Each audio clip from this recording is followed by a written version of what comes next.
Komið sæl og velkomin í þáttinn Öryrkjaráðið á Samstöðinni. Við erum hérna 3 spyrlar úr Öryrkjaráðinu saman í föstudagsspjallin okkar. Ég, María Pétursdóttir, Bára Halldórsdóttir og Margrét Lilja Arnheiðardóttir. Velkomnar. Halló, halló. Halló. Og velkomnir áhorfendur að skjánum. Við ætlum að svona rappa við ætlum kannski bara að byrja við að taka svona hringinn stöðuna á okkur. Ef við byrjum kannski bara á þér, Bára. Við byrjum á Margréti. Ef við byrjum á Margréti? Já. Ok. Margrét Lilja. Nú, ok. Hvernig hefur það? Ég hef það bara svona allt í lagi með við aldur og fyrir störf, svo sem. Þú ert búin að vera svona að glíma við veikindi undanfarið. Já, mjög mikið undanfarið sem eru svona miður skemmtileg en maður heldur bara áfram með þetta í einu og tekur sér bara eins og það kemur. Æðruleysið, bara algjört. Þýðir ekkert annað. Nei, þýðir ekkert annað. En þú, Bára?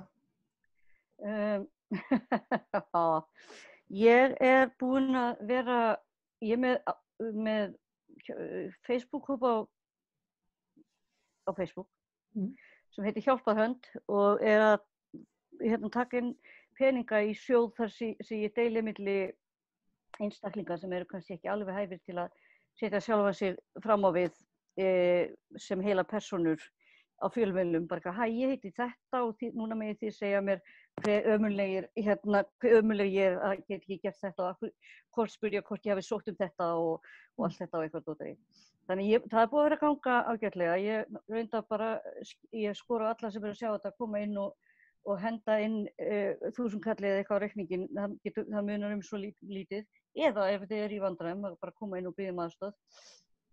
En á meðan það er allt í gangi þá er ég semst að díla við allsherjar líkamlegt bull. Líkaminn á mér er búin að ákveða það að önnur hendin á mér virki ekki almennilega og hinn fóturinn og annar fóturinn á mér virki ekki almennilega. Og ég þarf að vera með svona áminningu að borða og drekka og svoleiðis að því að kortisol í líkamanum á mér farið til fjárans og það er það sem að minnir maður á að gera svona hluti sem maður á að gera. Og já, ég er bara hérna upp í rúmi og þarf að fá aðstöðu ef ég ætla að fara á togarann, sko. Hálf meðvitundarlaus svona, ég er eins og kettinni mínu. Kettir sofa í 16 klukkutíma á sólarhring. Ég er svona meðvitundarlaus á svipaðan tíma. Ég er búin að vera svolítið líka um þetta að sofa svona mikið. Það kemur í bylgjum hjá mér. Já. Það þurfa svona mikið svefn og mér finnst þetta stundum alveg ógeðslega svekkjandi að ná ekki að hafa starfsstyrk nema bara hálfan dag með aðra. Því að heilinn á mér er bara rosalega vel virkur fyrir utan svona orðaruglu og eitthvað svoleiðis. Ég er með allar mér hugmyndir og allt saman í gangi. En ég get ekki fengið líkamann á mér til að taka þátt í því og það er mjög leiðinlegt. Ef ég væri með NPA þá væri ég náttúrulega búin að bylta samfélagið eins og við allar vitum.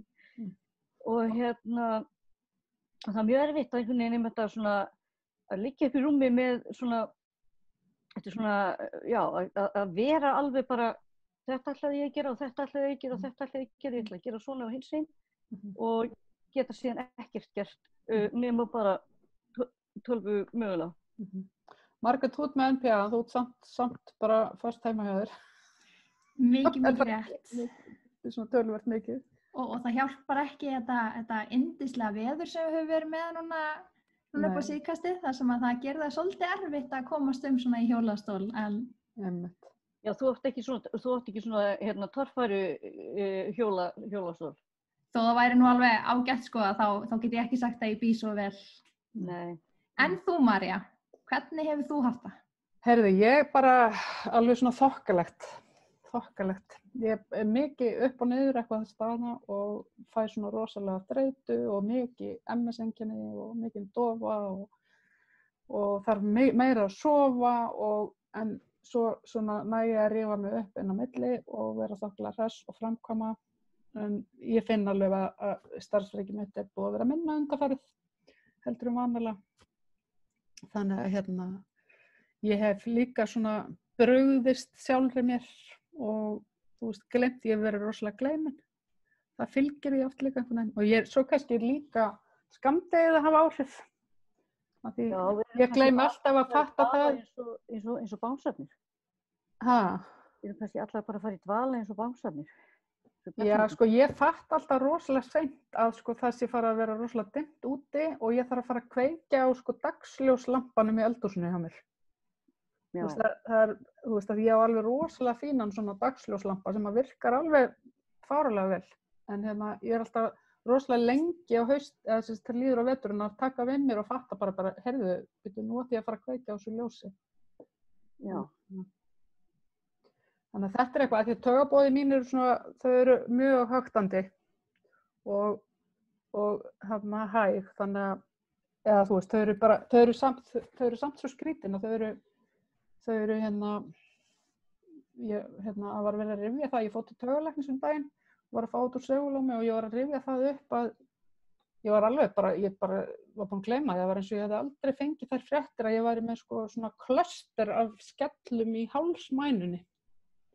Með 2 stóra skellur í mænunni einhvers staðar og svo ég með svona einhvern klöster af litlum í hálsmænunni og ég var alveg bara svona, þetta hlýtur að vera nýtt sko, svo bara eitthvað neður, þetta allt gamalt. Þannig að ég var bara enga minningu að það heyrt þetta áður en þetta gerir það að verkum að ég með svona rosa krampa og ég með rosalega ofvirkt taugaviðbragð, þannig að ef það sko potað í mig ef ég gerir leikfimi eða fer ekstra mikið út að ganga þá versna ég rosalega mikið af krömpum og teði. Já. Þannig að það rosalega gott fyrir mig að sitja bara á stól á Zoom-fundum allan daginn. Sem alveg fáránlegt. Ég líka svona, leiðu ég fyrir að gera eitthvað núna, þá bara hækkar allt saman upp sko. Já.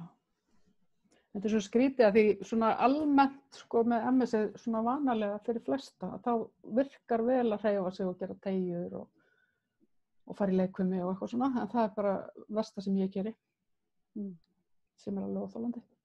Það gaman að vera svona undantekningin af reglunum. Já, einmitt, sérstaklega sko að þú ert með eitthvað sjúkdóm sko, það geta þá ekki bara allavega verið með eitthvað svona mjög klassísk einkenni.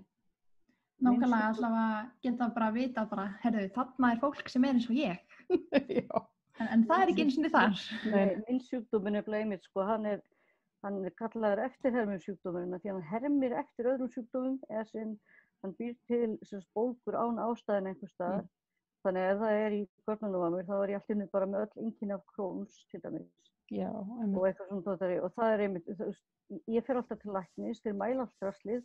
Það finnst ekki neitt að mér. Það ekki hægt að mæla þessar bólgur. Það eru bara það. Þannig að það bara sést á mér alveg augljóslega að ég er fárveik, en þið get finna eitthvað sýkingu eða neitt þess að vinna við í. Þannig að eina sem þetta að gera, þeir eru náttúrulega að reyna að vinna með kortisol og stera núna og eitthvað kjaftaði. En mér skilst að ég sé að fara í ásprógram af tilraunadýrs pælingum hvað hægt að gera við mig. Ok. Sem það vonandi jákvætt. Já, ég vil ekki segja það bara. Segjum það bara. Já. Heyrðu, Margrét, þú tókst fyrsta viðtalið þitt á dögunum. Já, ég tók viðtal við hana Eydísi, sem stofnandi EDS félagsins, sem er bara alveg frábær manneskja á alla vegu og við höfum alltaf mjög gaman að því að tala saman. Sá líka viðtal við hann einhverju blaði núna daginn. Eydísi? Já. Já. Var það ekki? Mikið fórsýð einhverstað? Ef það hefur verið þá hefur það farið fram hjá mér. Ég er bara búin að vera með höfuðið undir sæng sko. Þú ert ekki að tala um hana Regínu sem var á fórsýð einhverstaðar? Þetta er náttúrulega verið. Ég er bara með eitt stykki EDS í haustum á mér. Það sem eru með EDS eru saman manneskjar, skilur. Já, Margrét, skemmtilegt. Þið eru allar sama manneskjan. Já, það er gaman. Þetta er nú ekki leiðum að líkjast, ég verð nú að segja það. Leiðum að líkjast, nei, þetta er allt flotta konur. En það var eitt í þessu viðtali sem að sló mig rosalega. Ég hugsaði með mér, þetta er eitthvað svona þáttur sem maður pælir ekkert oft í.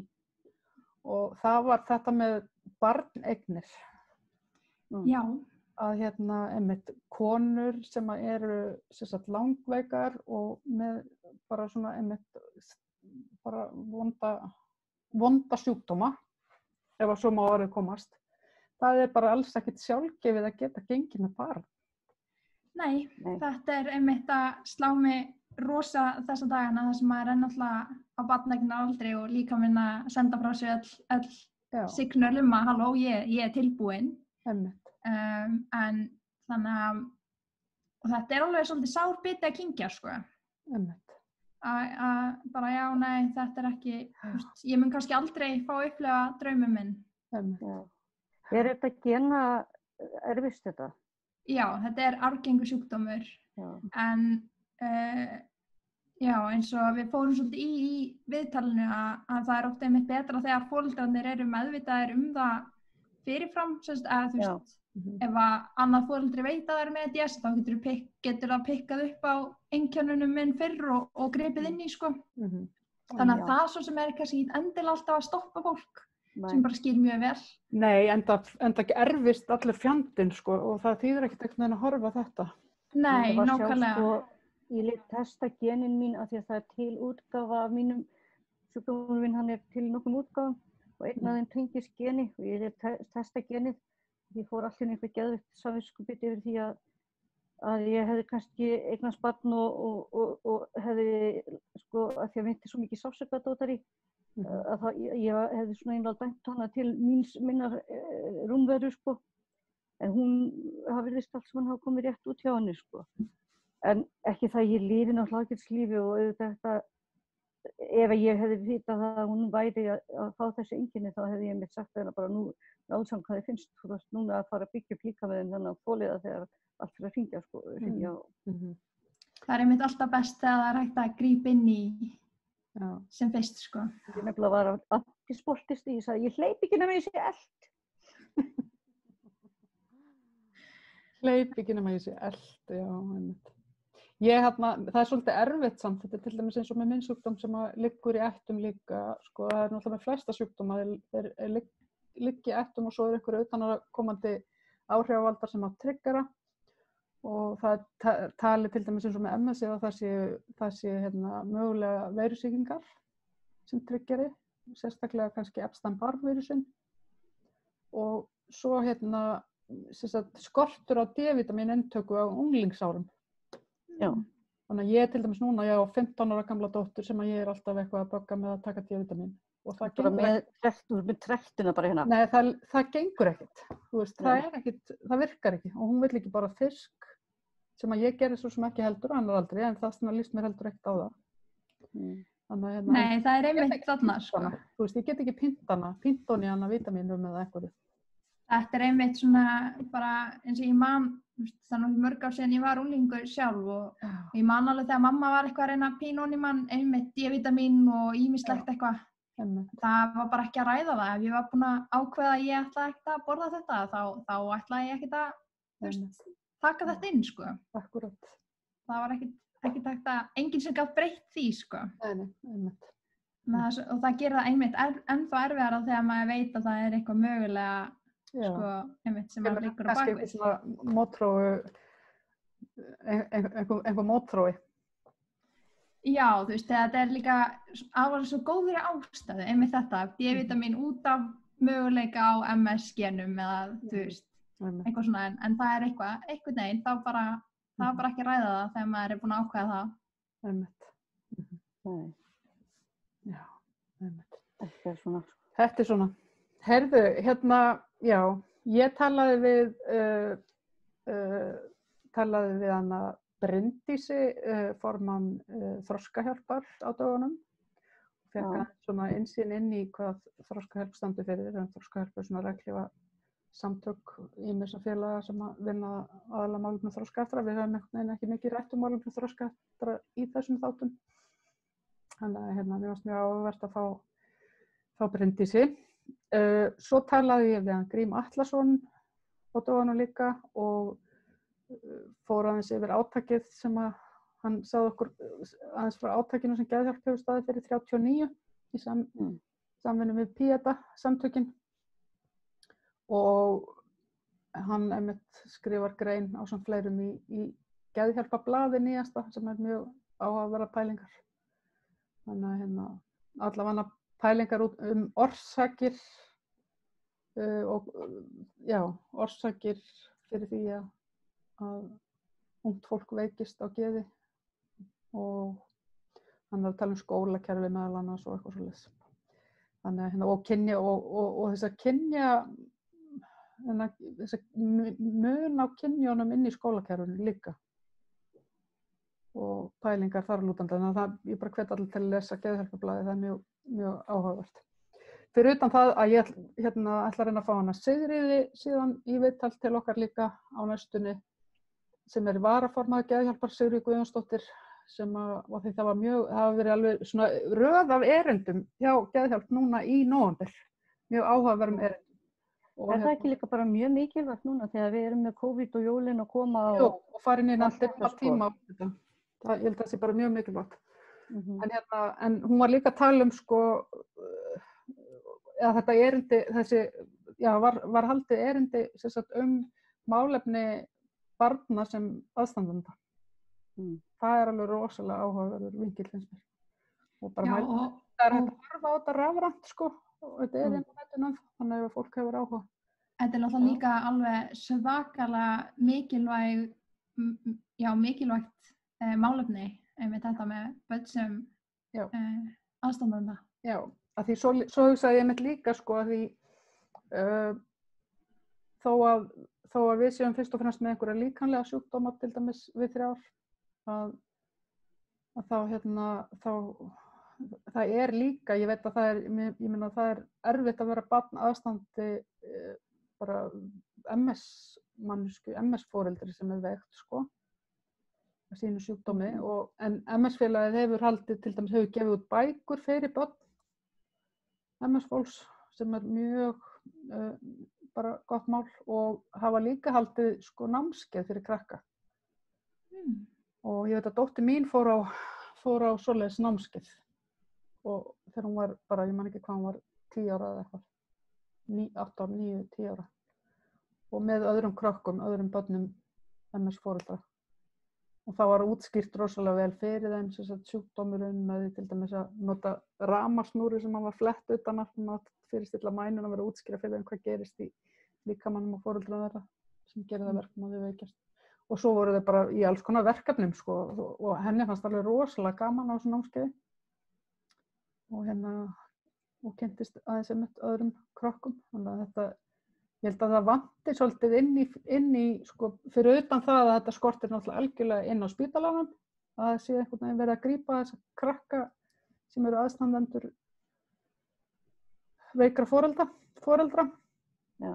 En svo er spurning hversu mikið gert inn í félögunum að því að vinna með þessa hópa. Algjörlega og einmitt bara frábært hjá Geðhjálp að hífa þetta svona fram í dagsljósið eins og þetta virkilega þarf að vera þetta. Alveg, það þarf að taka þetta málefni fyrir algjörlega. Já. En hvað segir þið? Við erum að fara inn í jólin. Við ætlum að tala aðeins jólin. Já, hvernig lækjast jólin í ykkur? Já, mér er þetta svona óvissa bara. Þetta er svona óvissa þá maður náttúrulega gengur út frá að maður getur farið og eitt jólinu með ömmu og afa og langömmu minni sem að verður svo nýra rétt eftir jólin og svona en það er náttúrulega bara ekkert sem er víst svona þessum tíma Nei. En hvernig er það með ykkur? Ég sett upp einhverja seríur bara svona aðalega til þess að inn aðeins á móti svartnættinu. Já. Sama hérna, ég er einhvern veginn byrjuð að tína fram jólaskraut og seríur, ég er búin að skreita stofuna mína alla með seríum. Ég er bara dálítið eins og dóttir mín segir að ég sé með eitthvað svona indverskan feeling. Já, þetta var ekki mikið hjá mér, þetta var bara sería sem liggur alltaf í glugganum í stofunni og kveiktu bara á henni og hentum einum eða 2 seríum annars staðar upp bara svona til að fá aðeins þessa tilfinningu. Ég myndi þetta svolítið fyndið, maður yfir höfuð alltaf svona, ég get ekki gert allt þetta sem maður á að vera að gera fyrir jólin, baka kökur og allt þetta dótar í það svolítið og þetta af mér álagi á því að ég er ekki með barn á heimilinu. En en ég man alveg hvernig það var að vera í búð að velja hvort ég ætti að kaupa í skóinn eða hvort ég ætti að kaupa mjólk, sko. Þú veist, það eru alls konar hlutir og svo fólk svona ætlast til alls konar hluta. En ég veit ekki alveg hvernig jólin verða hjá okkur af því að bæði sko, er það þannig að eftir að barnabarnið mitt kom til sögunar, að þá náttúrulega eru 2 fjölskyldur sem eru í gangi og það býr nær hinni fjölskyldunni, þannig að líklega að það verði þar aðfanga. En ég er að vonast þess að fá hitting með mömmu og fullkomna jólavatnum hennar einhvern tímann á jólin samt að því að það, já, hún er snillingur, sko. En það er ekki nema 6 ár síðan að ég byrjaði að njóta jólanna. Ég kveið þeirra svo rosalega. Ég skrifaði mér þessa grein í þetta fyrir henni á Kvennablaðinu, hún heitir Helvítisjól. Og fjallar einmitt þetta, þú veist, maður er að pæla í peningunum fyrir gjöfunum, peningunum fyrir matinn, orkunni í þetta, orkunni í hitt, setja í skóinn, þú veist, láta allt saman líta vel út og það er bara ofan á allt annað, sko. Og svo eru svo margir sem eru einir, bæði þetta bara svo margt. Ég held að líka í þessu ástandi þar sem að verður einmitt og það kannski verður að skipta upp hópum, getur ekki haldið almennilega jólahópa. Það verði mögulega mjög erfitt fyrir suma. Og ég sé það líka í hópnum mínum, þessum söfnunarhópi, að þau eru sækja hluti og þau eru að fá sko bara svona pínu hér, pínu þar, pínu hér og svo eru þær í stóru vandræði með hluti eins og bara, eða þau með bara bensín og lyf og allt sem flokkast ekki, eins og þau geta fengið mat, líklega föt og líklega jólagjafir í gegnum alls konar samtök. Það fullvinna samt að fá þetta alls saman. En svo er allt hitt dótaríið, þú veist, sem að einhvern veginn er ekki, sko, ég sem hóp fólk vill voðalega mikið bara fá að leggja inn á bónuskortin hjá fólki og ég bara, jú, áhugalega næs, en hún þarf líka pening til að komast í bónus. Hún þarf bensínpening í bílinn. Já. Skilurðu, og því að það er búið að setja upp þessa lygasögu það hvernig við erum alltaf, hvernig fátækrafólki sé alltaf að svíkja og það sem ég hef þurft að svara af spurningum frá fólki er alveg vissum að þetta fólk í alvörinu þurfi þetta. Það sé ekki bara nota þetta í sígarettur eða dóp eða áfengið eitthvað. Og sko persónulega mér er alveg saman út að sé að nota það í kannski pínu sígarettur þegar allt er í fólki og ef að þú getur ekki lifað í COVID-ástandi nema að fá þér 1 bjór í viku eða eitthvað, það bara er ekki mitt mál, sko. Nei, nákvæmlega. Það fólk þarf bara líka að lifa. Já, hvernig hefur, það var einhver sem orðaði þetta voðalega vel, fólk þarf ekki bara að lifa, það líka að vera til. Já, nákvæmlega.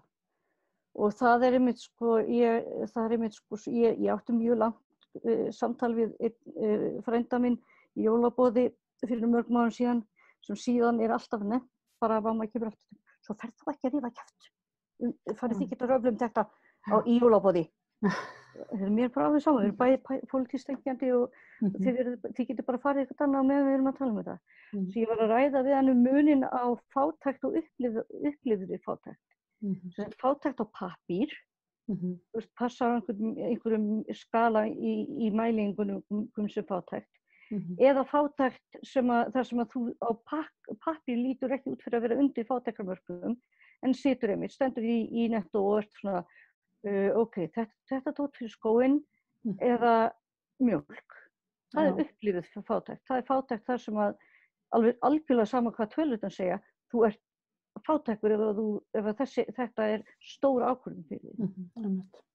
Þetta er náttúrulega svo algengt með eins og örorku sem að örorkulífeyrisþegar sem eru sigla þarna á einhverju línu en svo þegar þú ert búin að vera lengi á þessari línu þá ferð alltaf að lækka og þú ferð alltaf að lenda í einhverjum skuldum eða einhvern veginn þannig að þú endar á því að vera í rauninni undir í praxis.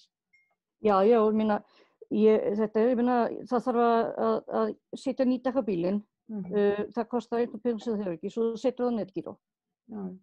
Svo bilar þvottavélin og þú þarfst að setja það á netgíró eða pay eða whatever eða fá yfirdrátt. Svo ferðu upp í hjálparstofnun kirkjunnar og biður peningaaðstoð og þeir segja, heyrðu, neyslulán eru ekki partur af því sem við getum sett inn sem gjöld. Þannig að þótt þú sést að borga 40 skall á mánuði í eitthvað sem fullkomlega nauðsynlegt, og þá telstu kannski allt í einu yfir mörkunum að geta fengið aðstoð. Og það bara, þú veist, það bara Íslendingar og svo hinir Íslendingar. Ég skrifaði þetta, ég var nú bara að skrifa fyrir nokkrum dögum, ég var áframsenda af því að þegar var ár frá Klaustur og hélt í svona málþing, kona sem var að tala svona hvernig sorglegst á manni áföll og svo leiðis fyrir okkur á þessi málþingi, og hún skrifaði svo flottan pistil það síðan eftir á, sem að ég fékk bara upp í minningum. Og ég man svo vel, og ég sé þetta, sá þessa minningu og var með það að segja sko að þú veist, það ég bara lest það hérna, þetta ár líka hart fyrir hluta heimsins og svo plús fyrir áföll og vonda stöðu hjá hinu Íslandinu sem eru við. Þessum öryrkjum, fátæka fólki og þá sem ekki eiga bakland og aðra sem ríkisstjórnar Íslandið veit kannski af en hefur enga hugmynd hvernig raunveruleikinn á og engan skilning á hvað þarf. Að við, það eru þessi tvö Ísland. Einmitt. Já, það held ég að sé alveg hreina línur. Hvernig, hvað liðinn langur tími núna, 2 ár síðan að Klausturmálið kom upp? 2018, já. Það var 2018, þannig að það eru rétt liðin núna 2 ár. Já, þetta var 20. eða 22. nóvember, ég man ekki alveg hvort var.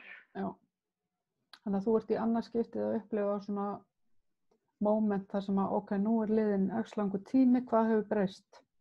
Ég hef orðið miklu veikari. Þetta, sko, það er bara hreinu að ég tók út þetta mál á líkamanum á mér. En þú veist, þótt að sé skýrt, þá sé ég ekki rétt í. Ég meina, mér líður vel þegar ég að lesa eitthvað grein í blaði og hún inniheldur einn af þessum einstaklingum og einhver nefnir Klaustur fyrir neðan, en þá veit ég það að það fylgir þeim þangað til þeir taka á því og viðurkenna hvað þeir voru að gera. Það er ekki það því að ég sé eitthvað svo frábæra kúl eða eitthvað, það er bara þetta hefur greinilega ennþá pínu afleiðingar og vonandi umræðulega líka bara afleiðingar þannig séð. Þótt að Íslendingar séu rosalega lélegir í að breyta hlutum sama sem hvað var það, fiskivandamáli fyrir áramót. Já, fiskivandamáli. Namibíumálið með Samherja. Já. Ég meina, kom nokkuð út úr því? Það er ennþá ekkert komið út úr því þannig, en það er náttúrulega, nú er dómstólur þeir eru búin að taka alla og bara reka þá og eitthvað. En að því að þeir eru náttúrulega við erum þróunaríki á móti góðu ríki sem á að vera rosa fínt og vel staðið og við erum að standa okkur verð. Þetta er bara eins og Bandaríkin í COVID. Já.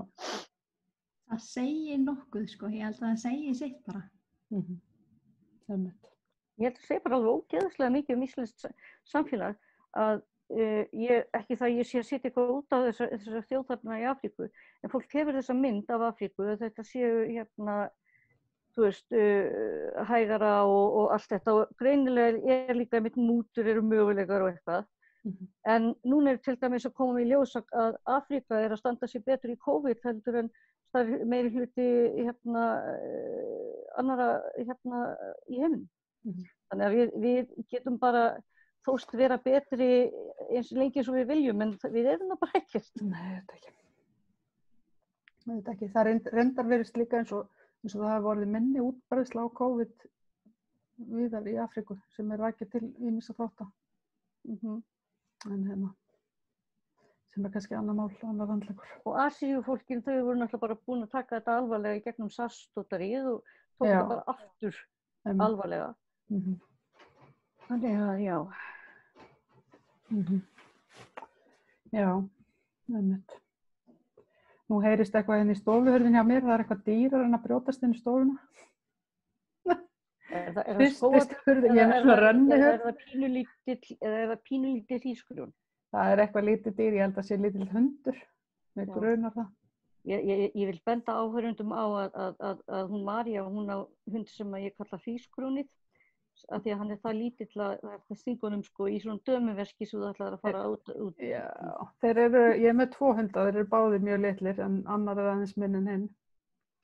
Ég held að segja báðir minna en kötturinn. Samanlagt myndi það verið definitely minni en kötturinn, já. Já, einmitt. Heyrðu, ég held að við séum bara komnar á tíma. En hvað með þig? Kvíðir þú jólunum, María? Nei, ég get eiginlega ekki sagt það, þó að mér kvíðir því reyndar að amma mín sem var alltaf mesta jólabarnið í fjölskyldunni og hún er nýlega látin, 97 ára næstu því. Hún dó núna í september. Og það verður ofboðslega skrítið að halda jól án ömmu. Já, það er svona, sérstaklega fólk gerir mitt svona alveg mitt jólaprinsarnir sko. Einmitt. Og það, þú veist, amma var sko, hún var þannig að hún var sko þukla á pökkunum undir trénu og hlustaða og svona, hvað allir sé þessu. Hún var bara svona einhvern veginn og já, þannig að það verður rosalega skrítið að halda jól án hennar og hérna. Er ekki þetta krakkar sem geta komið og verið örlítið í staðinn? Jú, það er svona, það er eiginlega bara samt einn krakki sem er systursonur minn, sem er 8 ára. Svo eru allt, þetta bara liggur einhvern veginn þannig að nú eru öll börnin orðin sko annarkvort unglingar eða fullorðin.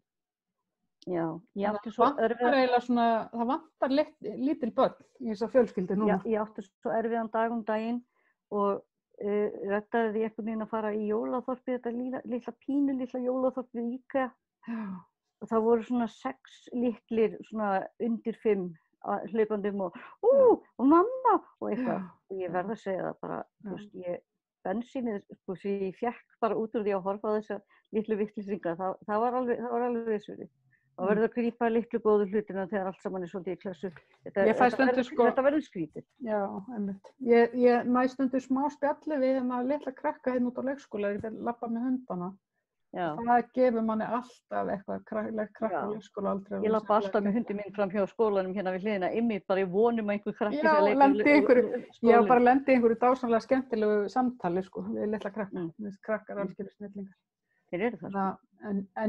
Og þetta með barneignirnar sem vorum að tala kannski áðan, en við aðeins bara tala það líka. Margrét, ég vona svo innilega að hún ára að upplifa þetta þrátt fyrir þinn sjúkdóm.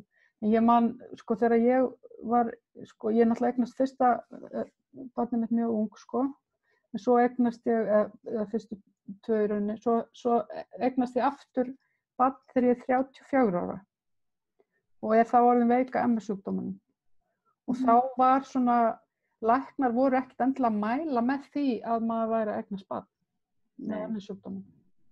Og það var sagt, það var talað um það sko að flesta konur eru mikið betri af einkennunum á meðgöngu og það er sennilega eitthvað hormóntengt. Það er það sama með vinsjúkdóm.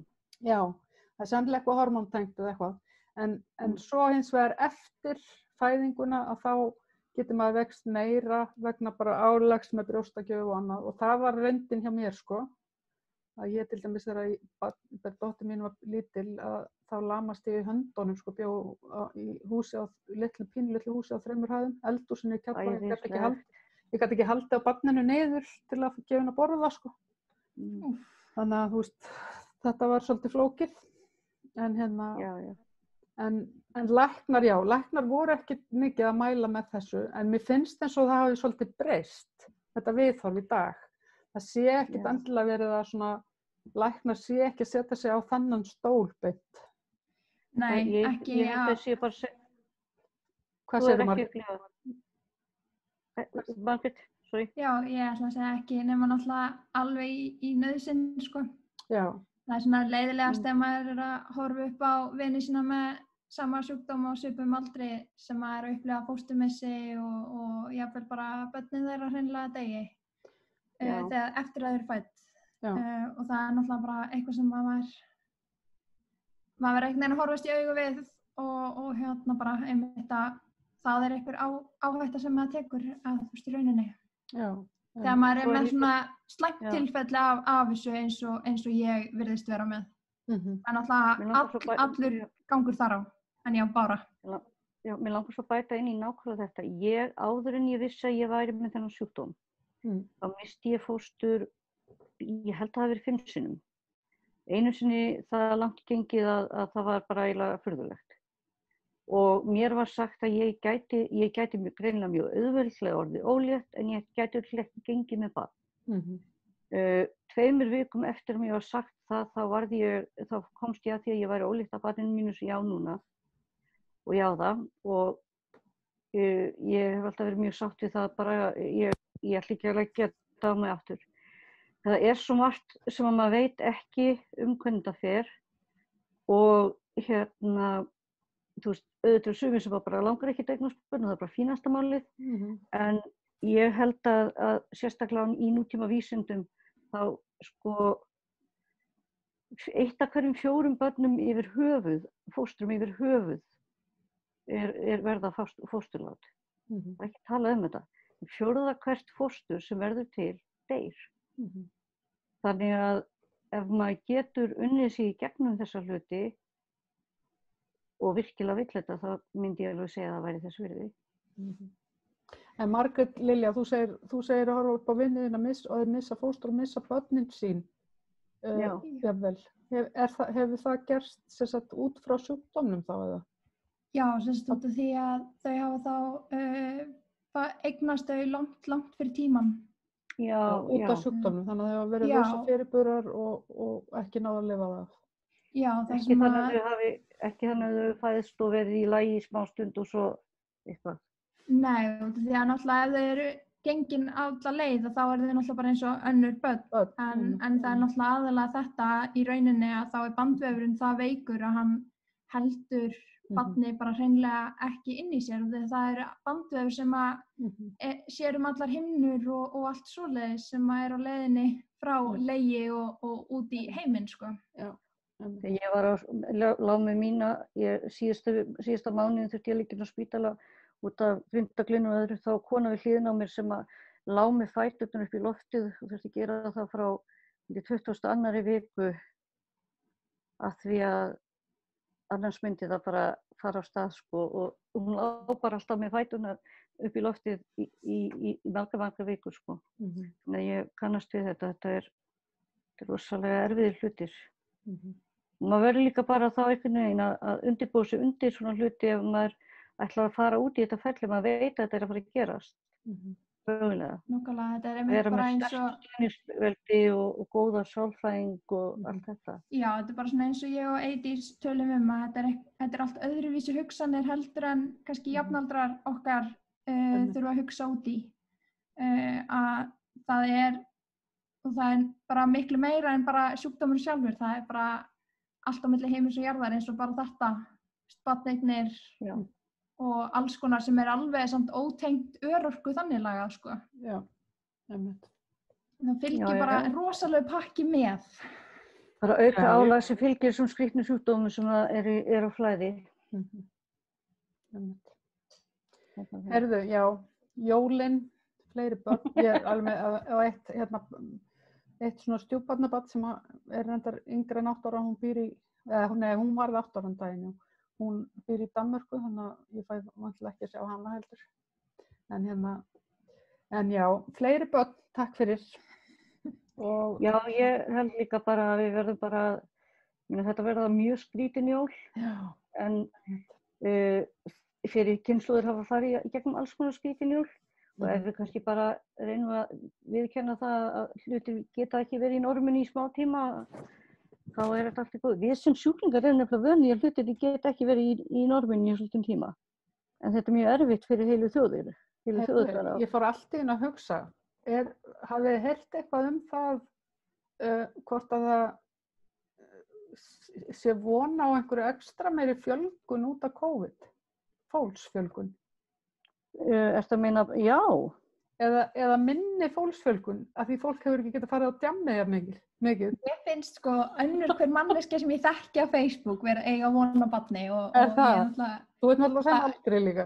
Já, þannig að ég veit ekki hvort kom á undan sko. Nei, einmitt. Svo náttúrulega tændist Kattholt og svona, ég minna þetta er. Já, Kattholt tændist, einmitt. En villikettir eru samt ennþá með fullt af köttum sem eru í heimilisleit, bara svo það sé víst. Það er láta að vita því. Já, einmitt. Ég er nefnilega ég og María erum af þeim aldrei að muna eftir því þegar varð rafmagnslaust og var alltaf 9 mánuðir seinna koma fullt af börnum. Akkurat. Já, ég fór að pæla í hvort þetta væri ekki eitthvað svoleiðis. Nú séu allir bara eitthvað heima, klóra sér haustum og þau vant eitthvað að gera. Það er svona líffræðilega mjög lógískt, sko. Já, mér finnst það. En ég man ekki eftir að hafa heyrt neitt um þetta. Nei, það er svo margt annað til að blaðra um. Já, herðu, við komumst vonandi að þessu fljótlega. En við kannski tölum nánar um jólin og líka seinna og erfiðleika okkar hóps þegar kemur að jólahaldi og jólum. Þannig að En vel á það. Bara ég óska ykkur góðra helgi og ykkur áhorfendum líka. Er það þessi helgi sem að maður á að sitja í fyrsta kjörstið eða næsta? Næsta eða ekki? Næsta, ok, takk. Ég ætla að meta á sinni. En við sjáumst bara næst. Sjáumst næst. Takk fyrir. Takk. Bye.